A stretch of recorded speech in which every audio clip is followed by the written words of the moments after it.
Hey, Algebra 2 honor students, this is going to be Unit 4, Day 4. It's actually the last day of our unit on linear systems. So today we're going to take a look at systems of linear inequalities. And this is something that you would have learned in Algebra 1, but we're going to extend this for things that we now know how to do in our Algebra 2 course. And just some quick steps to get us started today about the process for solving a system of inequalities and how this looks different than solving a system of equations. So in step 1, we're going to graph the lines as normal. So we know that the solution to a system of equations is where the two lines intersect. Well, that's not necessarily the goal of solving a system of inequalities. But the first step is take the two lines that you're given and graph them as normal. But one important detail to pay attention to is if you have a greater than or less than symbol for your inequality, you have to graph that as a dashed line. So we don't want to include the values on that line, so we represent that in a dotted or a dashed form. But meanwhile, if we can include the values on our linear function because it's less than or equal to or greater than or equal to, we can use more ink and make that line solid. And the reason why I say more ink is I feel like I had a teacher at one point that said the more ink in your symbol, the more ink you can use to make your line. So if that helps you to remember dashed versus solid, then maybe that's kind of a good thing to base your work off of here. And then the last part of it really is just to shade a region based on the inequality. Okay, typically I use the rule less than shade below the line, greater than shade above the line. And if we have two linear equations where those two shadings intersect, you're going to get this crosshatch effect to happen. That's the entire solution region. So we're going to get a lot of points. In fact, there should really be, in most cases, an infinite number of points that satisfy these systems. It's an entire region of points that we can use. And if you're unsure about where to shade, I said, hey, we can test a point. Testing the origin is usually a good thing to think about because the origin, as long as it's not on one of the two lines that you've graphed, it's typically easy to plug in and say, should I shade here or should I not shade here? So let's go ahead and put this into practice. The first example that we're going to take a look at is number 1. Y is greater than or equal to x plus 1 and y is less than negative 2x plus 3. And if you're somebody who loves graphing things in different colors, now is your time to shine. Because having different colors for a process like this is, I think, pretty useful. And I don't know if it might be tough to tell the difference between what I've written in purple here and what this color blue is, but hopefully when we get to the graph, it won't make too much of a difference. All right, so let's start with the first line. Y is greater than or equal to x plus 1. Like I said, the first step is graph this line as normal. You would start with the y-intercept of 1, and then you would go up 1, over 1, up 1, over 1. Find some more points on this line. You can go down 1 to the left 1. And when I connect this line, I can make it solid because it is greater than or equal to this line. Okay. And let's do the shading right now while we're at it. So greater than or equal to this linear function, where are the y values bigger than the function x plus 1? In my opinion, it's everything above the line. But what I should be able to do is if I test 0, 0, based on what I just showed you for the shading, 0, 0 should make this a false statement. So if I plug in 0 for y and 0 for x, it would say 0 is bigger than, well, this would just be a 1, and that's false. So don't shade anything on the side with 0, 0. We're going to wind up shading everything above the line x plus 1. And now that we've done this, maybe this is starting to look familiar as well. So negative 2x plus 3, what does that look like? You're going to start 1, 2, 3 for the y-intercept, and then go down 2 to the right 1, down 2 to the right 1. Find a couple of points on that line. And once you've done that, just remember in this case that we want to graph this as a dashed line. We don't want to include the values on negative 2x plus 3. So we get a line that looks something like this. And that's kind of a small detail, but we want to make sure we pay attention to that. Where are the y values less than negative 2x plus 3? Well, it would be everything below the line, right? We think about the inequality less than. 0, 0 should work this time if I test it. Is 0 less than? If I plug in 0 for x there, this would just be a 3.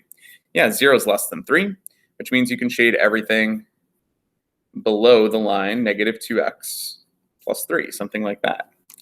And once you do that, you can now see that really nice cross-hatching section to occur And let's see, can I find one more color to kind of bring this all together here?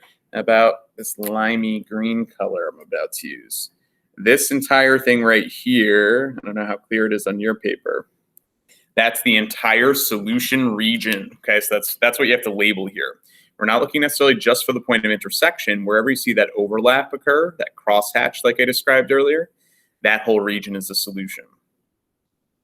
And I think this is pretty easy for us, especially since you've seen it in the past. So we're going to now extend this process and take a look at how this becomes a system of linear inequalities. The absolute value of y is greater than 5. So for this example in particular, we know that when we deal with absolute value equations, that it's very important we consider that there's really two scenarios here, right? And the same would apply if we have an absolute value inequality. So the way you're going to approach absolute value of y greater than 5 and what that looks like over here is you're going to split it into two cases. You're going to graph when y is greater than 5. And then in the other case, we know that when we drop the absolute value, negate the inside, make it negative y is greater than 5. So one inequality I'm going to graph is that y is bigger than 5. But the other inequality that we're going to graph, negative y greater than 5, just make sure you divide both sides by -1. And when I do that, notice how dividing by a negative flips the inequality around. So now on this end, we're going to graph when is y less than -5. Now, by the way, this is not a traditional system, right? We don't have two things that we're kind of comparing here. Okay. But in this case, if you were to shade, there's not going to be any overlap because look at what happens. If you sketch y is greater than 5.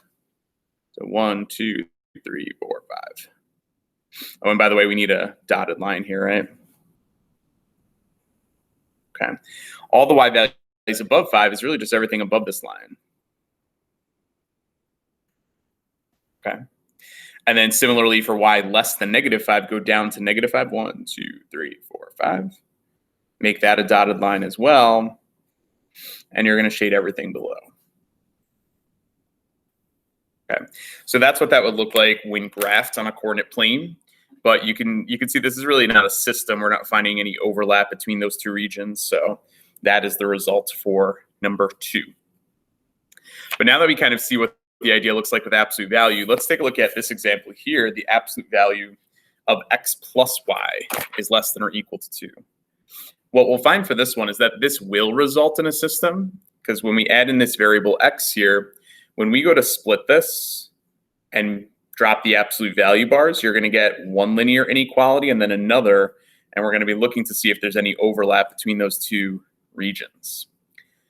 So for this one right here, absolute value of x plus y less than or equal to 2, we're going to consider in one case, we're solving when is x plus y less than or equal to 2. So really quickly to graph this, I'm going to subtract x to the other side. So here's one of the inequalities that we're going to sketch. Y is less than or equal to -x plus 2. Now, the other one, though, is if I drop the absolute value, what do I have to do to this expression on the inside? Negate it. -x minus y could be less than or equal to 2. So we're going to add x to the other side this time. -y is less than or equal to positive x plus 2. And then just be very careful here, just like we saw in the last example. When you divide both sides by -1, now it becomes y is greater than or equal to. Really important that we flip that inequality. And this becomes -x minus 2, right? Negate both terms on this side when you divide by the -1. We're going to graph both of these inequalities, and we're going to see if there's any solution region. Are there any areas where these two graphs overlap? Okay, so go ahead and if you have your different colors all set up, let me draw a set of axes over here.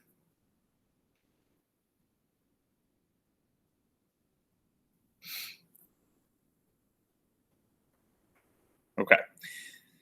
So on my set of axes, what do I have to include? I have to include that y is less than or equal to -x plus 2. So I'm going to start up here at +2, use my slope count of -1. And if I just find, you don't really need a ton of points to know what this line looks like, right? So go ahead and graph that as a solid line here because it's less than or equal to.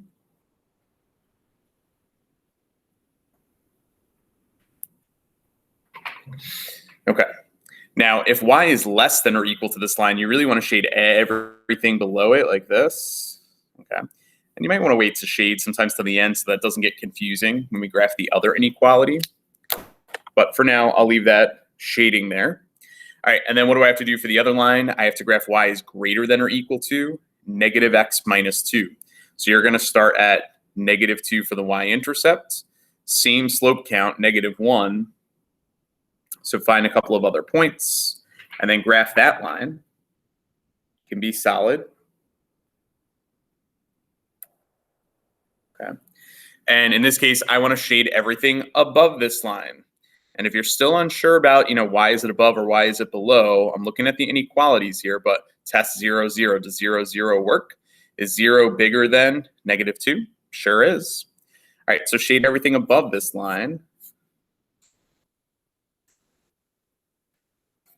And when I do that, hopefully you're starting to see where this overlapping region occurs. So the solution to this one winds up being everything in between these lines that turned out to be parallel. I'm going to make a really skinny S that fits in there.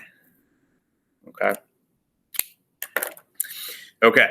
So if we're okay with separating the absolute value into these two linear inequalities, graphing them, and same idea as the front page of the notes, finding the solution region, that's really all this is about.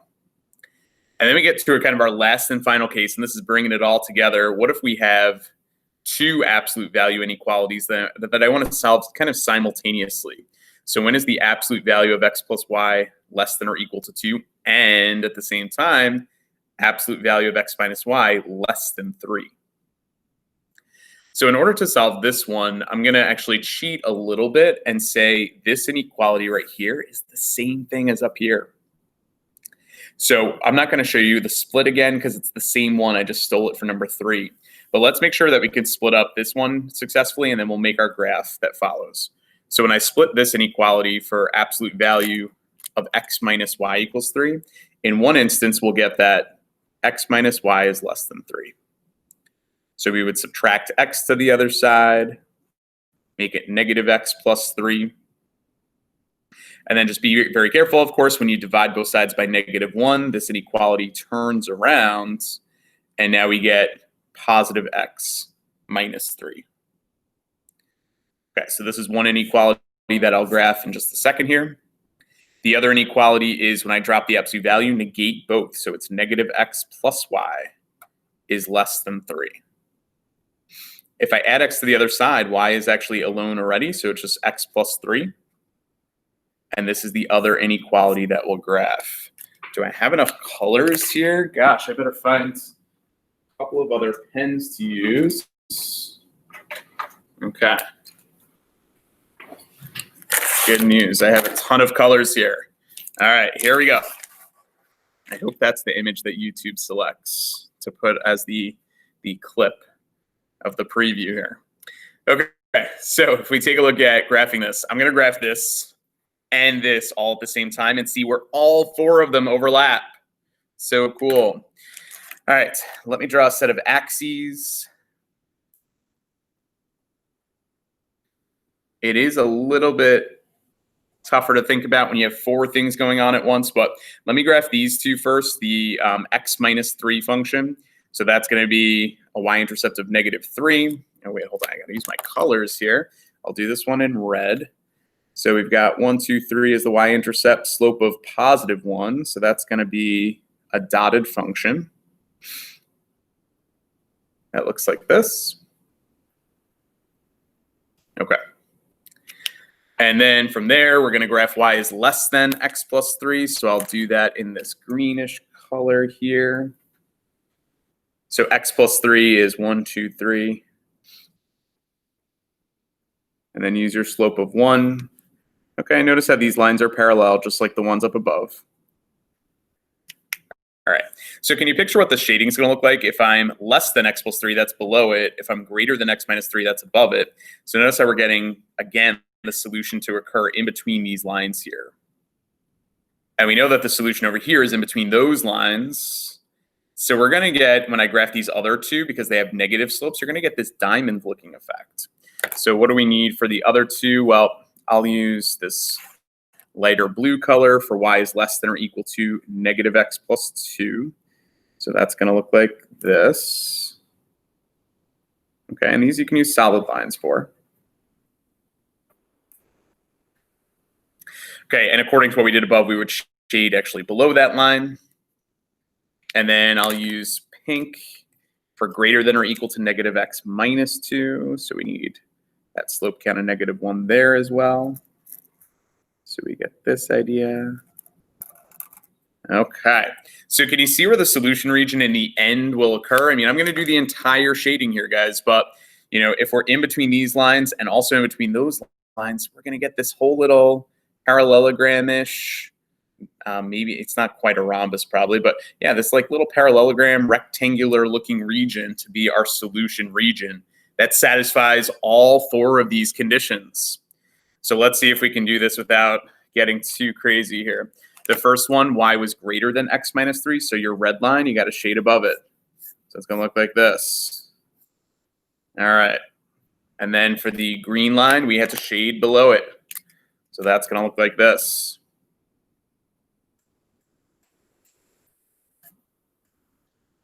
Okay. For my blue line, that was y is less than or equal to negative x plus 2. So we got to shade below that. So shade below blue. Oh my goodness, look at all this. It's getting pretty crazy. And then for the pink line, you have to shade above it. So that's going to look like this.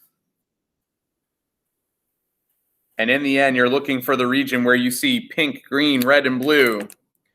And where does the pink, green, red, and blue happen? Like we said, in this little parallelogram-ish region, it starts to get really messy looking here. But I'm going to try and really kind of block it off here. That this right here is the solution region where all 4 of those overlap. Okay. So we're going to do more practice like this, of course, next time I see you in class. But systems of linear inequalities, even when we've got absolute value, we know that breaks up to 2 linear inequalities. And then we can hopefully successfully from there graph each of them and find some solution regions. So that's it for today's lesson on linear inequalities. Let me know if you have any questions.